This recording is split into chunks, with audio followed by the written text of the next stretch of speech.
Paano kaya kung yung mga pinakakomplikadong profesya sa Biblia tungkol sa katapusan ng mundo magkakasya pala sa isang eksaktong detalyadong timeline?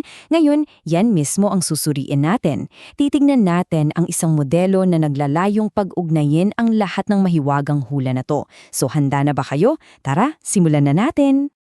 Ito yung tanong na nasa sentro ng lahat. Yung 2300 araw at yung huling 7 taon sa libro ni Daniel. Paano nga ba sila nagkokonekta? Alam nyo, ito yung tanong na matagal nang pinag-iisipan ng mga eskolar at teologo. Para kasing isang higanting puzzle yung mga propesiya ni Daniel. At ngayon, titingnan natin ang isang teorya na baka yun na mismo ang susi para mabuo ang buong larawan. Okay, para malinaw, heto yung magiging ruta natin. Uunahin natin yung palaisipan ng mga numero, tapos papakita natin yung bagong hypothesis na sinasabing nag-uugnay sa lahat. Mula doon, imamapa natin yung huling linggo, pag-uusapan yung dalawang klase ng templo, at tatapusin natin sa paghatol hanggang sa pagpasok sa kaharian. Okay? Let's go! Unang bahagi, ang palaisipan ng mga makahulang bilang. Kasi bago natin mabuo yung timeline, kailangan muna nating kilalanin yung mga pyesa. At ito yung mga numerong yan mula sa aklat ni Daniel. Ito yung pundasyon ng lahat ng pag-uusapan natin. Okay, so ito yung tatlong pangunahing numero sa propesya. 2,300 araw, 70 linggo, at 1,260 araw. Isipin niya sila na parang mga building blocks. Bawat isa sa kanila may sariling kahulugan at mahalagang papel. Ang malaking tanong talaga ay, paano sila magkakatugma sa iisang timeline? Dito na pumapasok yung susunod nating pag-uusapan. At eto na nga ang ikalawang bahagi, isang bagong hypothesis. Dito na nagiging sobrang interesante ang lahat. Kasi ang modelong ito may isang pambihirang ideya. Isang premise na parang master key na nagbubukas at nag-aayos sa lahat ng mga numero. At heto yung pinakasentro ng hypothesis. Sa halip na magkahiwalay o magkasunod yung 2,300 araw na propesiya at yung huling 7 taon, sinasabi ng interpretasyong ito na tigling sabay na sabay silang magsisimula. Ang starting gun para sa dalawang propesiyang ito ay iisa, yung paglitaw ng anak ng kapahamakan. At paano naging posible yon? Lahat yan nakasalalay sa kung paano binibigyan ng kahulugan ang Daniel 9:27. Yung karaniwang interpretasyon, sinasabing may mangyayari sa kalagitnaan ng linggo. Pero sa hypothesis na ito, ang interpretasyon ay sa loob ng unang kalaati ng linggo. Isang maliit na pagbabago lang sa salita, pero grabe, napakalaki ng epekto nito sa buong timeline. Sige, punta na tayo sa ikatlong bahagi, pagmamapa sa huling linggo. Ngayong hawak na natin yung susi, yung bagong interpretasyon, oras na para buuin yung puzzle. Tingnan natin kung paano nabubuo ang isang kumpleto at walang mintis na 2520 araw na timeline. So yung buong period na minamapa natin ay umaabot sa 2,520 araw. Ito yung kumakatawan sa huling isang linggo ng propesiya ni Daniel na katumbas ng 7 prophetic years. Ang simula ng lahat, Day 1, ang pagpasok ng anak ng kapahamakan sa pisikal na templo.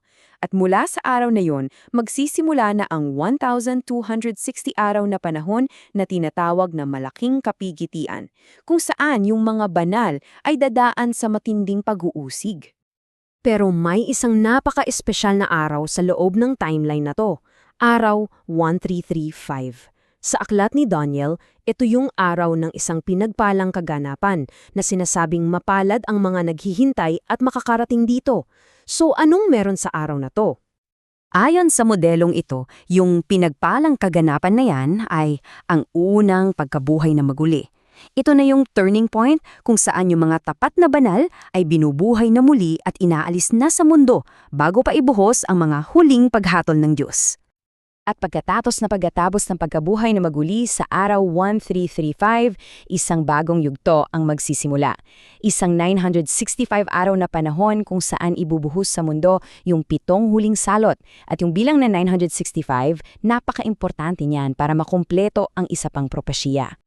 At dito na ngayon, nag-click ang lahat. Yung 1335 araw mula simula hanggang sa unang pagkabuhay, plus yung 965 araw ng 7 salot, ang total niyan ay eksaktong 23,000 araw. Dito natatapos yung 23,000 araw na propesiya ni Daniel. Perfect fit, di ba?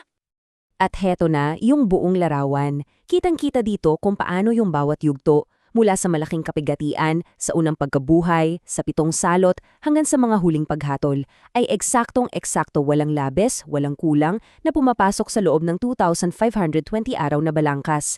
Lahat ng numero nagtutugma. Pero teka muna, may isa pang tanong. Kung yung 2,300 araw ay natapos sa araw 2,300, paano naman yung sinasabing paglilinis ng santuaryo? Para masagot yan, kailangan nating pag-usapan yung dalawang klase ng templo. Paliwanag ng teoryang ito, may dalawang santuaryo. Una, yung pisikal na templo dito sa lupa na gawa sa bato. Ito yung pwedeng dungisan ng tao. Pero mayroon ding pangalawa, yung tunay na templo o santuaryo na nasa langit, kung saan nananahan ang Diyos. At ito, hindi kailanman pwedeng madungisan. At dito, malinaw ang sinasabi, yung pisikal na templo dito sa lupa, yung mga pangyayari doon, ay hindi yung mismong pinakapunto. Bagkus para lang daw itong isang malaking orasyan, isang divine time marker na ginagamit lang para markahan ang takbo ng mga kaganapan sa langit, kung saan yung tunay na paglilinis ay nangyayari. Okay, nasa huling bahagi na tayo ng puzzle. Anong mangyayari sa natitirang 220 araw mula araw 2,300 hanggang sa katapusan sa araw 2,520? Ito na yung grand finale, ang pagtatapos ng 70 linggo ng propesiya. At sa huling yugto na ito, sunod-sunod na ang mga paghatol, parang domino effect. Una, wawasakin ng Babylonia. Pangalawa, hahatulan na ni Kristo ang mga hukbo ng halimaw. At pangatlo, si Satanas mismo ay igagapos at ikukulong. Isang sistematikong pagtatapos sa lahat ng oposisyon. Sa sandaling igapos si Satanas sa araw 2520, doon na mismo nagtatapos ang buong timeline. Lahat ng propeso ni Daniel ay natupad na at dito na magsisimula ang 1,000 taong paghahari na inilarawan naman sa Aklat ng Pahayag. So para i-recap, ano ba yung mga pinaka-importante dito? Una, ang buong timeline na to nakabitin sa isang bagong interpretasyon ng Daniel 9:27. Pangalawa, yung 2,300 araw at huling linggo ay sabay na nangyayari. Pangatlo, mahalaga yung pagkakaiba ng templong pisikal at templong nasa langit. At pang-apat, ang ganda ng pagkakatugma ng lahat ng numero sa isang 2,520 araw na timeline. Kaya't yan ang isang detalyadong mapa ng hinaharap ayon sa modelong ating sinuri. At iniiwan tayo nito sa isang tanong na sulit pagnilayan. Kung ganito kaeksakto at kadetalyado ang plano, ano nga ba ang ipinahihiwatig nito sa atin ngayon tungkol sa kalikasan ng propesya at sa mga huling araw? Isang bagay na maaari nating pag-isipan.